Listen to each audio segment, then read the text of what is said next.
Assalamualaikum warahmatullahi wabarakatuh. Halo teman-teman, salam perkebunan.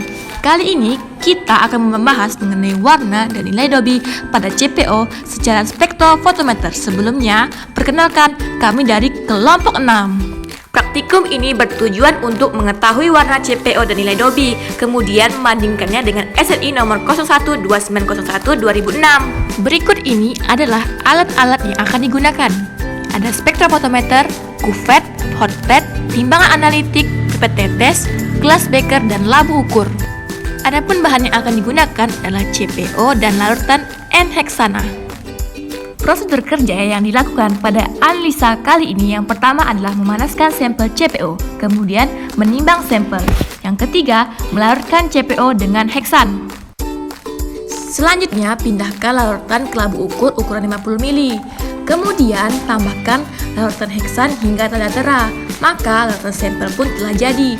Kemudian, pindahkan larutan sampel ke dalam kuvet, lalu masukkan ke dalam spektrofotometer. Berikut adalah tabel hasil pengamatan.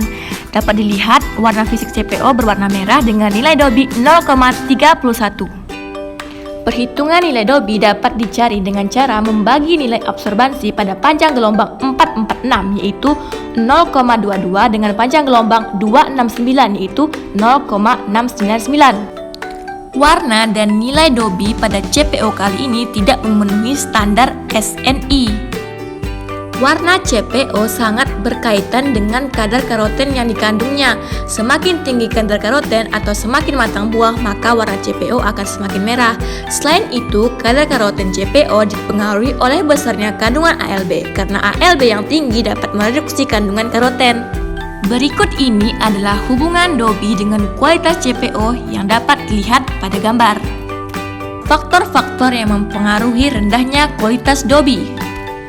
1. Kematangan buah. Karoten tersintesis di dalam buah secara alamiah sejak proses pembuahan hingga panen berumur 22-24 minggu. Buah mentah cenderung memiliki kadar karoten yang rendah dibandingkan buah matang dan matang. Selama pengolahan, CPO yang kontak dengan panas dan cahaya yang berlebih menyebabkan karoten terdegradasi sehingga kadarnya menjadi rendah dan berdampak pada nilai Dobby yang juga rendah. 2. Penundaan waktu pengolahan buah. Penundaan ini dapat terjadi karena buah tidak segera diangkut ke PKS sehingga buah menginap atau restan yang disebabkan oleh infrastruktur yang buruk dan musim hujan. Proses di PKS terhenti karena adanya kerusakan peralatan dan buah yang diterima berlebihan dari kapasitas olah.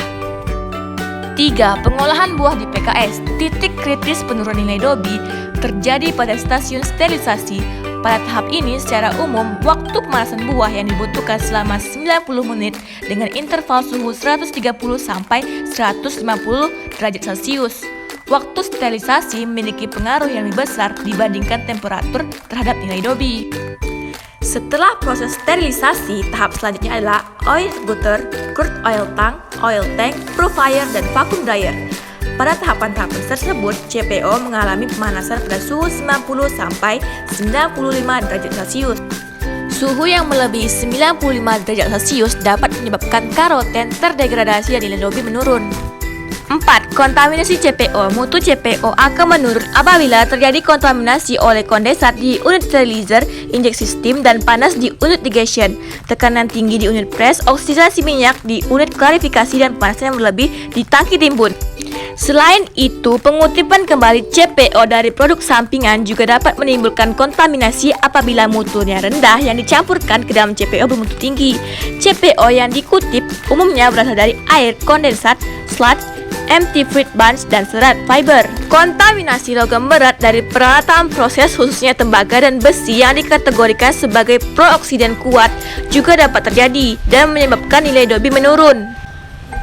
Tidak hanya di PKS, kontaminasi juga dapat terjadi selama proses transportasi CPO dari PKS ke industri rafinasi.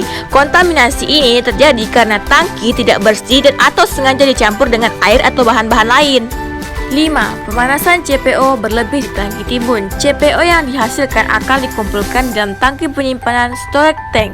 Biasanya suhu di tangki timbun selalu dikontrol dan pemanasannya tidak melebihi dari 55 derajat Celcius. Semakin tinggi suhu dan lama penyimpanan menyebabkan nilai Dobby semakin menurun secara drastis. Nilai Dobby yang rendah pada CPO dengan pemanasan yang tinggi lebih dari 50 derajat Celcius menyebabkan CPO menjadi berwarna coklat dan nilai Dobby-nya 0.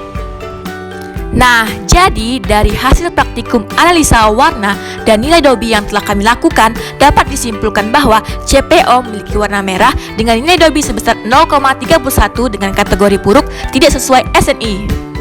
Semakin rendah nilai Dobby, maka proses pemuncatan semakin sulit dan penggunaan bleaching earth semakin banyak sehingga biaya produksi akan tinggi.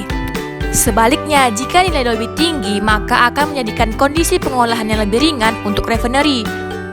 Sekian pemaparan materi yang kami sampaikan. Jangan lupa like, comment, subscribe, dan share video ini sebanyak-banyaknya ya. Thanks for watching dan sampai jumpa. Bye!